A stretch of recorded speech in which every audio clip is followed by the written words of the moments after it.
वज़ीर-ए-आज़म शहबाज शरीफ का लाहौर में कोट लखपत का दौरा, जेल अस्पताल जाकर इंतजामात का जायजा लिया, खवातीन कैदियों के मसाइल सुने और मौके पर हिदायत जारी की। कहा आर्मी चीफ ने बाजोड़ में पाक अफगान सरहद पर तैनात जवानों के साथ ईद मनाई। मादरे वतन के दिफा के लिए जानों का नजराना पेश करने वालों को फरामोश नहीं कर सकते, जनरल आसिम मुनीर का खिताब।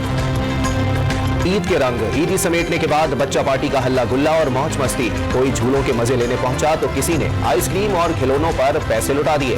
कराची वाले सीबीयू पहुंच गए। कौमी क्रिकेट टीम के कप्तान बाबर आजम ईद मनाने लाहौर की मॉडल कॉलोनी में अपने पुराने घर पहुंच गए। तस्वीर सोशल मीडिया पर शेयर कर दी। 14 मई को इलेक्शन होते नजर नहीं आ रहे, हुए भी तो कोई तस्लीम नहीं करेगा।